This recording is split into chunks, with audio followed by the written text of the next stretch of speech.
Екінші тарау. Таң шапағаты. Шарасыздықтан туған әдіс.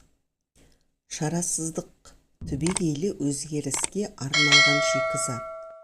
Бұрын сенген нәрсенің бәрін артқа тастап, серпіле алатын адам ғана тығырықтан шығатынына үміттенсе болады. Уильям Берроуз. Өміріңді түп тамырымен өзгерту үшін не шабыттану, не шарасыз қалу қажет. Энтони Роббинс. Осы уақытқа дейін сүрген қысқа ғана ғұмырымда адамның көбі барғысы келмейтін жерге, өмірдің түбіне, бағыма қарай екі рет түсіппін. Бағыма қарай дегенім, басыма туған сол қиын қыстау сәттерде өмірлік тәжірибе жинап сабақ алдым. Ақырында тәжірибем бүгін қандай адам болуым керек болса, сондай болуыма, қандай өмірді армандасам, соған жетуіме әкелді. Тағдырыма алғысым шексіз. Енді өзгелерге өз шектеуінен аттап өту үшін, зор жетістікке ұмтылуға көмектесу үшін, жетістігімді ғана емес, сәтсіздігімді де мысалға келтіремін. Бірінші құрдымға кету. Пациенттің өліп тірілуі. Бірінші құрдымға кеткенімді айтып өттім. Сәл болмағанда жарық дүниемен қоштаса жаздадым. Ол кезде небәрі 20 жаста едім. Көлігіме мас жүргізуші тізгіндеп отырған жүк көлігі соғылды. Апат болған жерде тіл тартпай кетуім де мүмкін еді. Басыма түскен зауалдан біртіндеп ес жиған соң, осы жағдайдан 8 сабақ түйдім. Ол сабақтар да адамның өмір сүру дағдысын міндетті түрде жақсартады. Олар туралы өзімнің бірінші кітабым «Тағдырыңа тура қара», арманыңдағы өмірге жету үшін әрекет етіп, оны сүюдің әдістерінде айтып өттім. Екінші құрдымға кету. Қарызға белшесінен бату, терең күйзелісті өткеру. Екінші рет құрдыма кеткенім жол көлік апатынан алған клиникалық өлімнен де ауыр тиді. 2008 жыл еді. Америка құрама штаттарының экономикасы 1930 жылдардағы үлкен тоқыраудан кейінгі ең ауыр рецессияны бастан кешіп жатқан кезең. Құдай өзі қолдап, апаттан аман есен қалған соң, арада бірнеше жыл өтіп компаниямда сату нәтижесі бойынша ең үздік қызметкер атанып, даңқ залындағы мақтау тақтайшасына атым жазылып, коучинг бойынша біршама табысты әрі жетістікті бастайтын бизнес жүргізіп, бестселлер кітап жазсам да, тағдыр мені тағы сынады. Бұл жолы психикалық және эмоциялық сілкініс болды. Бәріне себепші қарызға батқаным. Бір сәтте кәсібімнен табыс түспей қойды. Айлық табысымның тең жартысына дейін кеміді. Есеп шоттарымды төлеуге ақшам жетпейтінін түсіндім. Жуырда ғана ең бірінші үйімді сатып алғанмын. Ғашығыммен сөз байласып, тұңғыш баламызды жоспарлаған едік. Қарызға белшемнен батқаным сонша, ипотеканың ай сайынғы төлемін өтей алмадым. Өмірімде бірінші рет мұндай күйзелісті бастан кештім. Ғұмырымды сипаттайтын қисық сызықтың ең төменгі нүктесіне түстім. Бұдан сорақы не бар? Бәлкім біреу үшін одан да жаман дүние бар шығар. Алайда менің жағдайымда бүкіл ісім құрдымға кетті. Бәрі бітті. Өз түбіме өзім жеттім. Өлімнен қарыз ауыр ма? Менен жол көлік апаты мен қаржылық дағдарыстың қайсысы ауыр деп сұрасаңыз, ойланбастан екіншісін айтар едім. Әлі күнге дейін осы ойдан айнымаймын. көп адам жүк көлігімен бетпе-бет соқтығысудан сүйектің 11 жерден сынып, ми зақымдануынан 6 минутқа үзіліп кетіп, қайта тірілуден, комадан шыққан соң ешқашан өз аяғыңмен жүрмейтініңді білуден асқан азап ештеңе жоқ деді. Әрине, апаттан кейінгі физикалық, психологиялық, эмоциялық ауыртпашылықтан артық өмірлік сын сағат бар деуге болмас, бірақ менде емес. Түсінесіз бе? Жол көлік апатынан соң елдің бәрі асты үстіме түсіп бәйек болды. Туған туысым ауруханада төсегімнің басында күзетті. Көңілімді сұрап келушілер көп болды. Достарым мен туыстарым күн сайын келіп қалемді сұрап тұрды. Сүйіспеншілік танытып қолдау көрсетті. Мені ең тамаша дәрігерлер мен медбикелер емдеді. Оңалғанымша әр қадамымды бақылауда ұстады. Анам тамақ әзірлеп ауруханаға тасыды. Жұмыс істеп есеп-шот төлеуді ойлауға мұршам келмеді. Ауруханадағы өмірім, шынымды айтсам, рахат әрі жанға дауа еді. Екінші ретте бәрі керісінше болды. Ешкім аяп көңілімді сұрамады. Қамқорлық танытпақ түгілі ешбірі назарды салмады. Ешкім сүйікті асымды әкелмеді. Өзіме өзім ғана керек болдым. Өте ауыр экономикалық жағдайда елдің бәрінің басына қиындық түсті. Олар өз мәселесін шешумен айналысты. Қиындық пен түйткіл деген домино эффектісі өмірімнің әр саласын шарпи бастады. Физикалық, эмоциялық әрі қаржылық тығырыққа тірелдім. Бұл тізімді тоқтамай жалғастыра беруге болады. Сол шақта үрей мен өзіме деген сенімсіздік өне бойымды биледі. Соның кесірінен өзімді жақсы сезінетін ең ыңғайлы жер тек жатын орным болды. Күні бойы мені бір ғана ой жұбататын.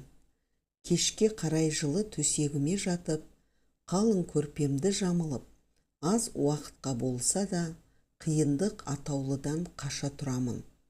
Өзіме қол жұмсасам, қайтер екен деген ой күнде мазалайтын. Дегенмен, ешқашан ондай қадамға бармаппын. Өлімім әке-шешемді күйретіп кетеді деген ойдан кейін өзіме қол жұмсаудан бас тартатынмын. Қайтсем де тірі қалуым керек. Жүрегімнің түкпірінде жағдай қаншалықты ушықса да, бәрін өзгертетін бір амал табылар деген ой маза бермеді. Десе де өлім туралы ойлар да үдей берді. Қаржылық дағдарыстан шығатын саңлау таппай сарылдым. Жанымды жегідей жеген уайымнан қайтсем құтыламын деген ойдан арыла алмадым. Өмірімді өзгерткен таң. Сол бір таңда өмірім түбегейлі өзгерді. Таңертең әдеттегідей басым зеңіп, өмірден түңіліп оянғанмын. Кейінгі бірнеше апта осы күйден арыла алмаған едім. Алайда сол таңда бәрі басқаша өрбіді. Досымның ақылын тыңдап, таңмен таласа тұрып, жүгіруге шықтым. Досым айтқандай миды сергіту үшін. Шынымды айтсам, ешқашан жүгіруге әуес емес едім. Жүгіру дегенді өз басым түсінбейтінмін және жек көретінмін. Бірақ кеше жан досым Жон Берков өмірден түңілген сайын жүгіруді әдетке айналдыратынын айтты. Жүгіру сананы сергітіп, ойды түзеп, көңіл күйді көтеріп, көп түйткілдің шешімін табуға көмектеседі деді. Мен жүгіргенді жек көремін деп Жонға қарсы шығып едім.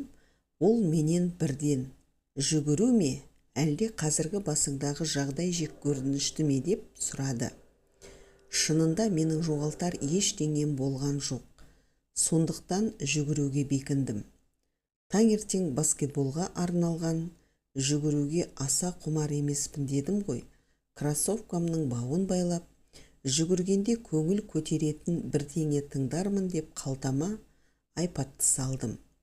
Сөйтіп үйімнің сыртқы есігіне беттегенімде, шамасы бұл үй жуырда банк меншігіне өтер деген ой санамда жылт етті. Жүгіргенде өмірімдегі ең қуатты, терең, өмірімді өзгертетін серпілісті бастан кешемін деп күтпедім. Бойымдағы серпіліс сол сәттен бастап өмір сүру дағдымды басы бүтін өзгерте бастады. Джим Ронның тұлғаны жетілдіру мен дамытуға қатысты аудиосын тыңдап келе жатып, кенет бұрын да талай рет естіген бұл бір ақиқатты құлағым шалды. Бұрын тыңдағанда сол сөздің мағынасына онша мән бермеген екенмін.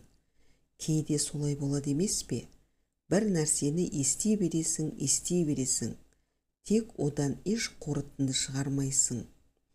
Ғажайыпқа толы бір күні сол сөз тура алдымнан шығады. Мәнін түсінесің.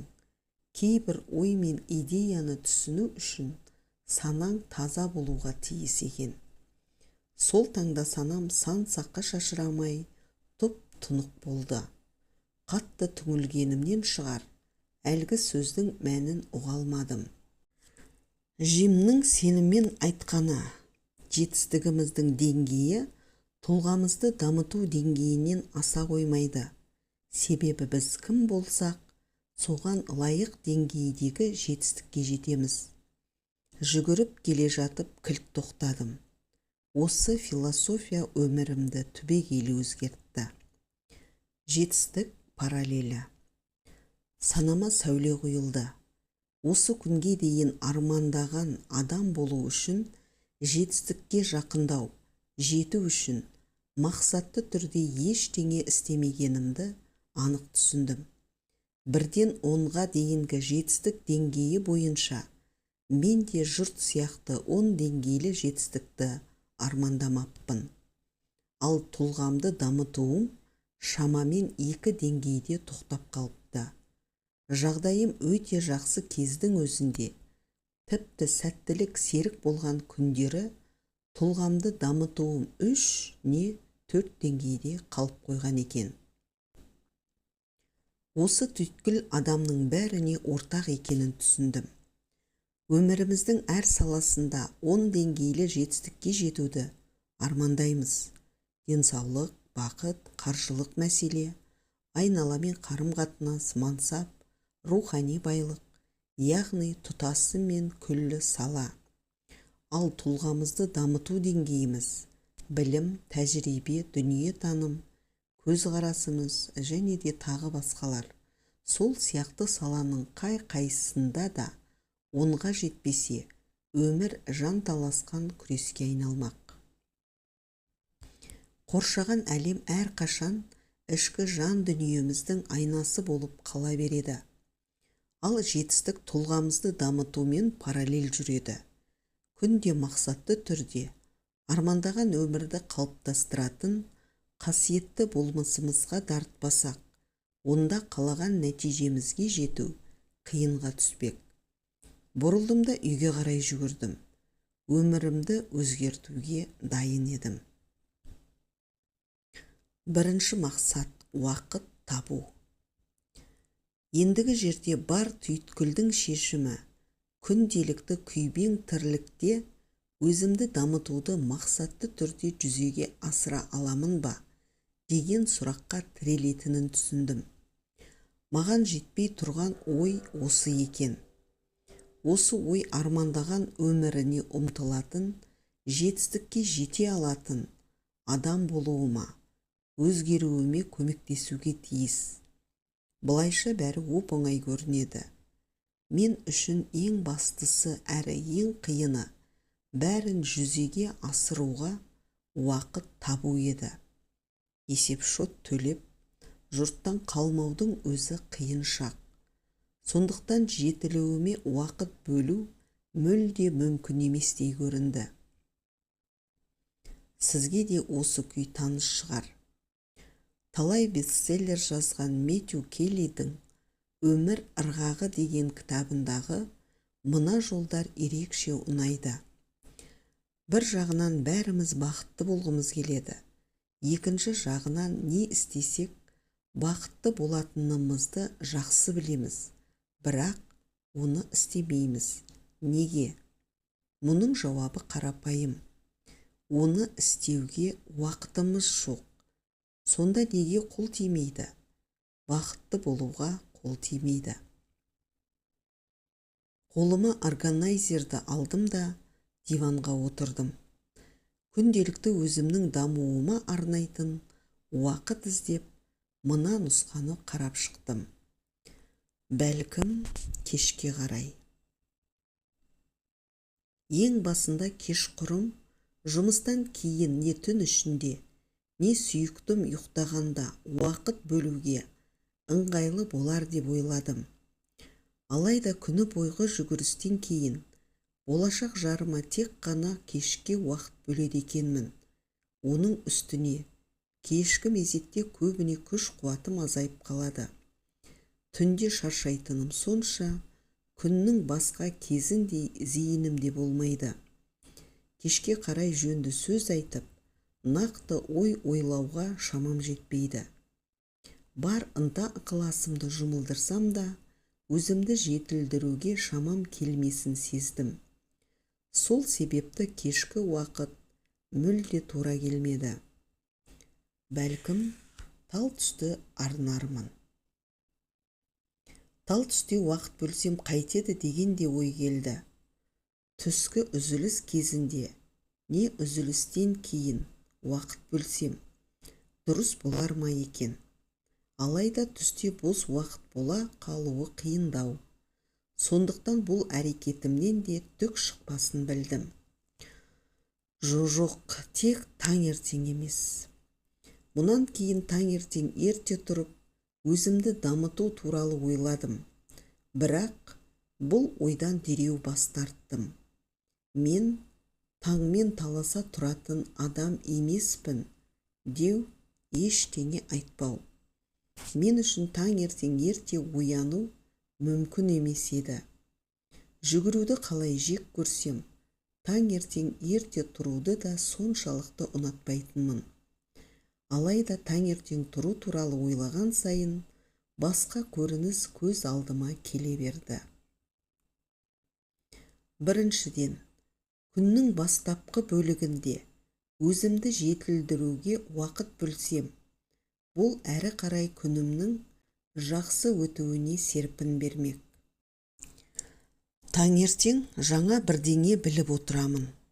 Бәлкім, күш қуатым тасып, мақсатым нығайып, күні бойы жақсы жұмыс істеуге құлшыныс пайда болар деп шештім.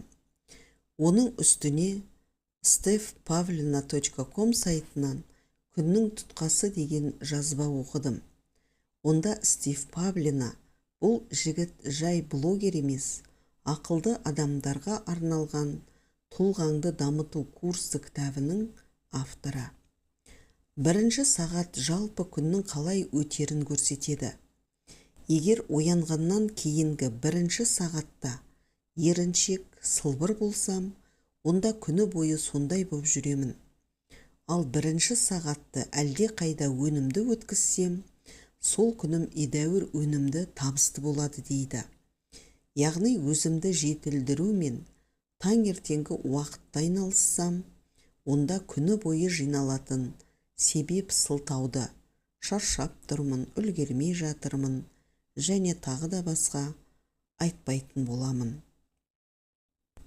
Жетілдіруге арнайтын уақытымды өмірімдегі басқа жағдай мен жұмысыма еш кедергі келтірмейтін кезге белгілесем, күн сайын өзімді дамытумен айналысуға кепіл болар еді. Ең ақырында таңертеңнен басқа тиімді уақыт таппадым. Ояна сала ой-санамды жетілдірумен айналысу ең тиімді нұсқа. Алайда таңғы сағат 6-да өзімді төсектен тұрғызу қиынға соқты. Бірақ амал жоқ, тұру керек.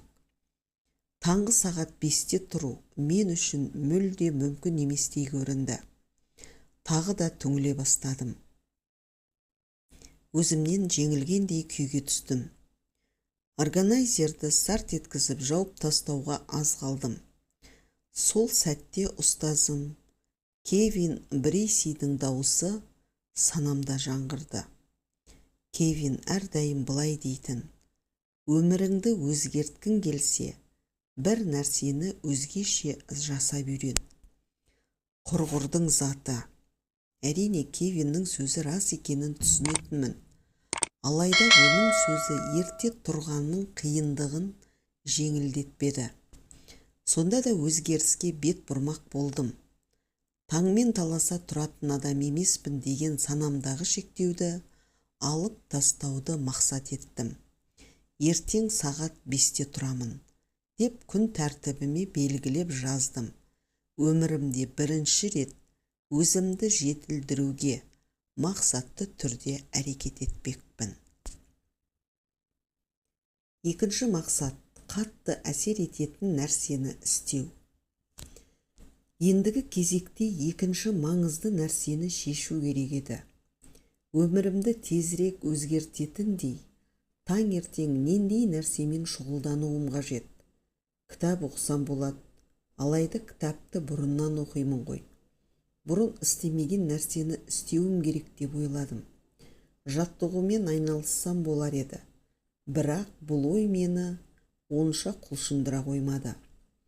Содан таза ақ парақ алып, өзім білетін, бірақ істеп көрмеген, әйтеуір бұдан бұрын тұрақты қолға алмаған тұлғамды жетілдірудің тиімді тәсілінің бәрін тізіп шықтым. Тізіміме медитация, аффирмация, елестету, күнделік жазу, оқу мен жаттығу кірді. 6 әдісті таңдадым. Осы 6-ы өмірімді жылдам әрі түбегейлі өзгертеді деген тоқтамға келдім. Әр қайсысына 10 минуттан уақыт бөлдім. Осының бәрін таңертең жасауды жоспарладым. Тізіміме қарап тұрып ақ құлшынысымды сездім. 1 сағат бұрын ояну деген кенеттен пайда бола кеткен ой енді қорқынышты емес, керісінше табылмас идея сияқты әсер ете бастады. Сол түні көзім әрең ілінді. Таңды тағатсыздана күттім. Таңғы сағат 5-те оятқыш шырылдағанда көзімді аша салып төсектен қол ұшына атып тұрдым. Ерте тұру соншалықты қиын емес екен. Керісінше сергек ояндым. Бұл жағдай маған жаңа жыл қарсаңындағы таңды еске түсірді. Бала күнде сыйлық алуға таласып, сол күні ертерек тұрғанды жақсы көретін едік қой. Өмірімде бұлай оңайлықпен оянбаппын. Жаңа күнді осыншалық қуатпен, құлшыныспен бастамаппын. Таңды мұндай сезіммен ақырғы рет бала кезімдегі жаңа жыл қарсаңында және бүгін қарсы алдым. Өмірімді түбегейлі өзгерткен таң. Тісімді тазалап, бетімді жуып, сағат 5-тен 5 минут кеткенде 1 стакан суды қолыма ұстап, қонақ бөлмедегі диванда отырдым. Бүгінгі күнге ынта ықыласым артты. Көптен бері мұндай сезімді бастан кешпеп едім. Дала қараңғы. Соның өзі рухыңды нығайтып, құлшынысыңды арттырардай еді. Тұлғамды дамытуға қатысты кешегі тізімді алдым. Бұл тізімдегінің бәрінен бұрыннан білетінмін. Алайда орындауға ешқашан шындап кірісіп көрмеппін. Бұл жолы тізімімді рет-ретімен жасап шықтым. Тыныштық. Мүлгіген тыныштықта 10 минут отырдым. Дұғамды оқыдым. Медитациямен шұғылдандым. Тыныс алуға ден қойдым. Бойымды сабыр жеңіп, санам тазарып, жеңілдеп келе жатқанымды сездім. Қалай болса солай ататын таңымдағы бей-берекеттен бұл күй мүлде өзгеше. Көптен бері бойымнан осындай үйлесімді сезбеп едім. Оқу. Оқуға уақытым жоқ деп ылғи себеп сылтау айтатынмын. Бұл жолы бар ынтаммен оқыдым. Осы әдетті күнде қайталаймын деп үміттендім. Бұрын да солай ойлаушы едім, бірақ қолым тимейтін. Кітап сөресінен классиканы алдым. Наполеон Хиллдің «Ойлан да байы» кітабы. Оқып бастап ортасынан тастап кеткен көп кітабымның бірі болатын. 10 минут оқып, біраз пайдалы ой таптым. Және оларды сол күні жүзеге асырамын деп ұйғардым. Өмірімді өзгертуге бір ойдың өзі жеткілікті екенін түсіндім. Бойымдағы ерекше жігер мен ықыласты сезіндім. Аффирмация. Бұрын соңды аффирмацияның күшін байқамаппын. Дәл қазір «Ойлан да байы» кітабынан жағымды аффирмацияны оқып отырып, ерекше сезімді бастан кештім. Менің жалпы әр адамның бойында қаншама шексіз әлеует барын еске түсіргендей. Осыдан кейін өз аффирмациямды жазуға кірістім. Өмірде нені қалайтынымды ақ параққа жылдамдата жаздым. Кім болғым келетінін, өмірімді өзгерту үшін не істей алатынымды тіздім. Ақырында өзімді қайратты, әрі мақсаты бар жан сезіндім. Елестету. Қабырғада ілініп тұрған елестету тақтайшасын қолыма алдым. «Құпия» деген киноны көрген соң істеп қойған едім. Алайда оған қарап елестетпек түгіл, анда-санда бір ұстайтынмын.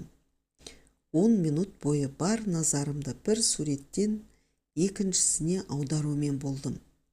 Әр қайсысына арнайы тоқтап, көзімді бірнеше секундқа жұмып, жан тәніммен осы көрініс орындалса екен деп елестетумен болдым. Бұл әрекет асқан шабыт сыйлады. Күнделік жазу. Күнделік жазамын деп бұрын сатып алып қойған бірнеше қойын дәптердің бірін алдым. Шамам тек бірнеше күнге жететін. Жұрттың көбінде солай-ау. Әрі кетсе бір апта ғана жазушы едім. Сол таңда тағдырыма не үшін риза екенімді теріп шықтым.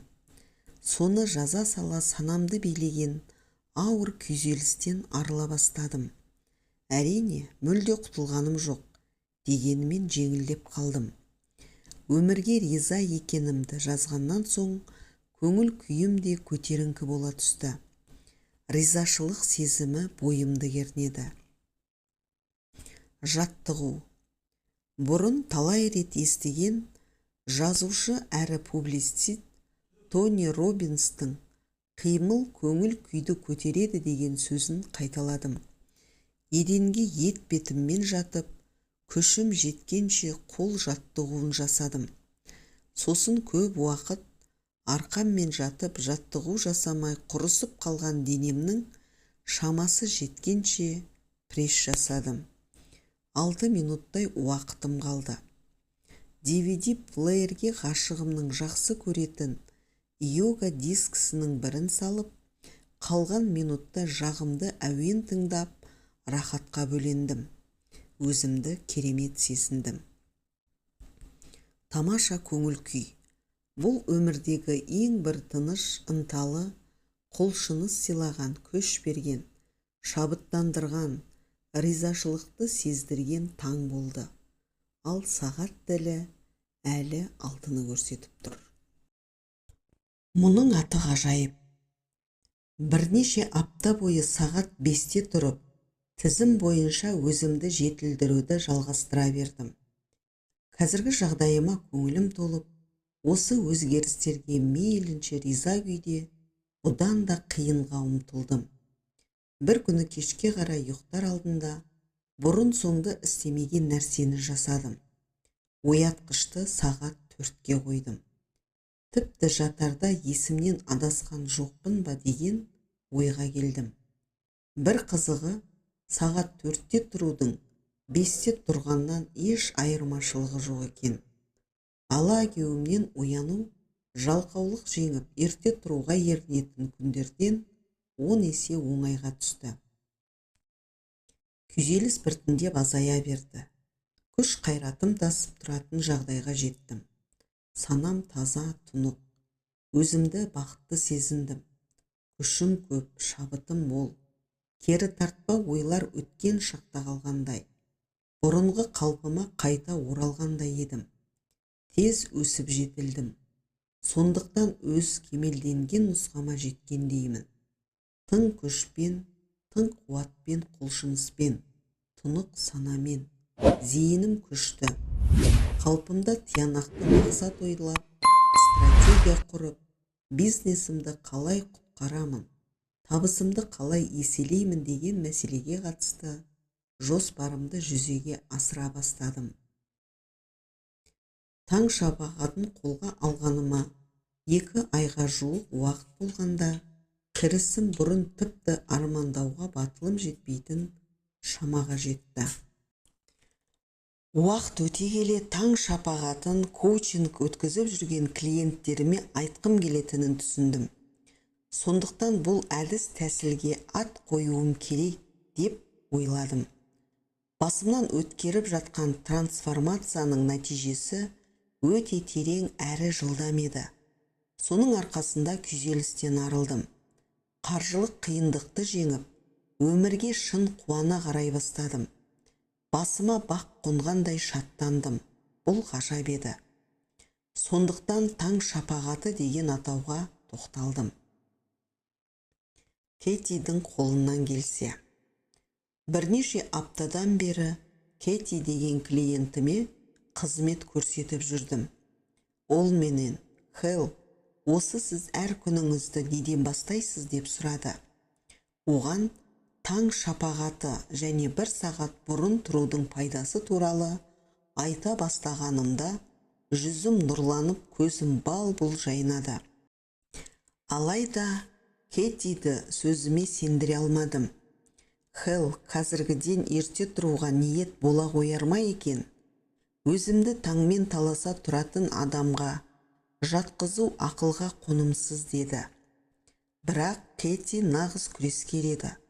Ол әдісімді іс жүзінде сынап көру үшін бұрынғысынан 1 сағат ерте, яғни таңғы сағат 6-да оянуға келісті. Оны қолдап сәттілік тіледім. 1 аптадан соң кейінгі сабақта жолыққанымызда Кэти таң тамаша күйде екен. Одан күн сайын таңғы сағат 6-да оянып, таң шапағаты бағдарламасын орындап жүрсіз бе? деп сұрадым. Жауабы мені таң қалдырды. Жоға, сіз айтқан күні ғана 6-да тұрдым. Сөзіңіздің жаны бар екен. Ерте тұрған қатты ұнады. Кейінгі күні одан да ертерек тұрдым. Ал қазір таңғы 5-те тұрып жүрмін. 1 апта болды. Хелл, мынауыңыз тамаша әдіс екен. Мәс саған. Кэттидің сөзінен соң бұл тәсіл туралы өзге клиенттеріме де айтуға міндетті едім. Одан кейінгі бірнеше аптада 10 шақты клиентім таң шапағаты әдісінің арқасында бір шама тамаша жетістікке жете бастағанын айтты. Олардың кейбірі бұл әдіс тәсіл жөнінде достары мен әріптестеріне хабарлады.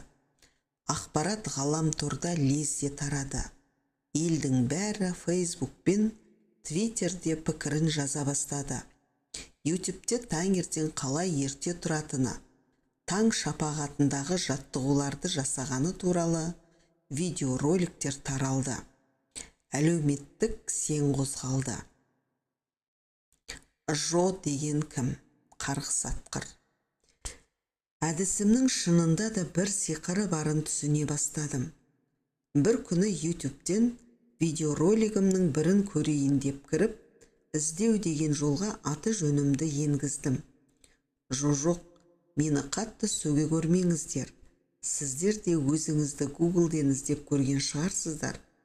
Сол сәтте экранда Жоның таң шапағаты деген видеоролик шыға келді. Бетінде бір жігіт тұр.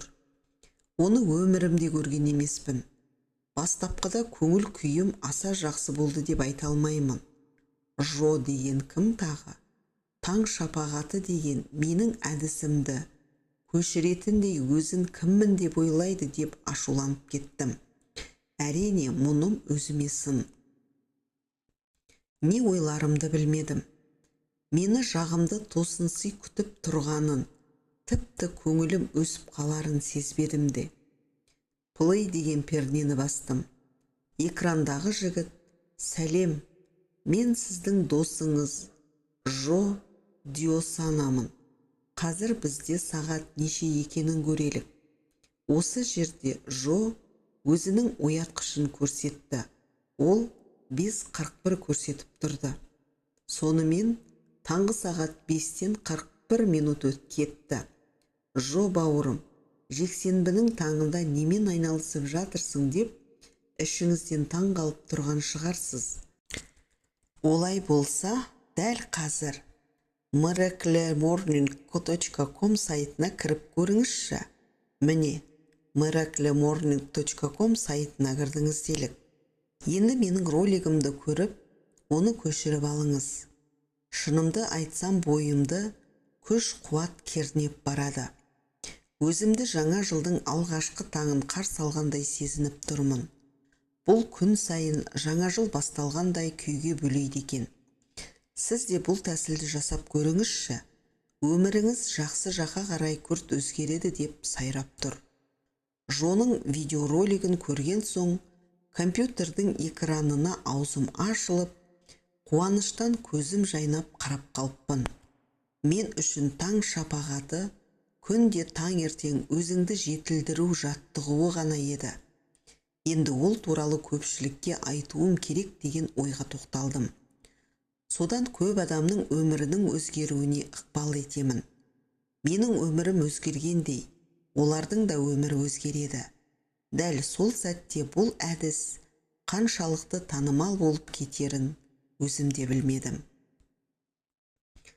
Қозғалыс, бәлкім, бұл ояну шығар. Кетиге таң шапағаты туралы айтып, YouTube'тен Жоның ролигін көргелі 5 жылдан асты. Осы уақыт аралығында бүкіл әлемнен мыңдаған адамнан хат алдым. Хаттың бәрінде дерлік маған алғыс айтып, әдісім өмірін күрт өзгерткенін жазады. Бұл расында да дүние жүзілік қозғалысқа айналды. Жаһандық ояну. Оған сан алуан адам қатысты. Шетінен мақсаты бар. Таң ата сала өздеріне тұлғасын жетілдірудің баға жетпес сыйын жасайды. Таң шапағаты әдісінің әлемге қалай әсер етіп жатқанын бағамдап отырмын. Бұл әдіс әрқайсымызға қалаған өмірімізді сүруді үйретеді. Өзгенің өміріне игі әсер етіп, айналамызды ізгілікке бағыттауға септігін тигізеді. Қазір көпшілік таң шапағаты мақсатын қалай атаса да қозғалыс болсын, ояну болсын, мағынасы өзгермейтінін түсінді. Мәселе жұрттың өз өмірін, ет жақыны мен туысын, ортасы мен жалпы қоршаған ортаны өзгертетін құралға зәрулігінде. Күн сайын қатарымызға жүздеген адам қосылып жатыр. Олар өз тәжірибесін бөлісуде. Сол арқылы таң шапағатының жан күйерлері артып келеді. Осы әдіс қаншама өмірді өзгертіп жатқанына таң қалмасқа шара жоқ. Арасында кейбіреуі Жонның ізін басып, өзінің тәжірибесін видеоролик арқылы баяндайды. Таңертең ерте тұрып, таң шапағаты әдісін қолданғанын көрсетеді. Айтпақшы, солардың көбі қаншада оянғанын айтып, сағат тілін көрсетіп мақтанады, ерте тұрғанын дәлелдейді. Осы әдісімді неғұрлым көп адаммен бөлісе алғаным үшін шексіз ризамын. Мен үшін бұл үлкен абырой. Бүгінде таң шапағаты туралы баяндамаларым семинарымдағы сөйлейтін сөзімнің басты тақырыбына айналды. Соның арқасында корпорациялар мен коммерциялық емес ұйым мүшелеріне, сатушыларға, мұғалімдерге және оқушылар мен студенттерге өнімділікті, зор құлшыныс пен едәуір тиімді өмір сүруді үйретемін. Таң шапағаты туралы кімге қалай айтсам да, бұл әдіс жеке адамға не ұйымға қызметіндегі бағытты өзгертіп, жұмысқа деген ниетін түзеп, жемісті еңбек етуге көмектеседі. Өзіңіз байқағандай, таң шапағаты әдісін таңғы уақытта жасаған абзал. Кейде маңызды конференция мен өзге де шаралардың өтуіне дейін жасауға болады. Реті бойынша ақырға, бірақ маңызы бойынша емес. Бұл кітапты келесі деңгейге көтеретін баспалдақ деп есептеңіз. Сол деңгейде биікті бағындырасыз. Себебі үнемі осылай болып жатады. Таң шапағатын дәл қазір бастасаңыз және 10 деңгейге жеткізетін әдістердің арасын үзбей тұрақты түрде жасап отырсаңыз, міндетті түрде шынымен қалайтын әрі өзіңізге лайық жетістікке жетесіз.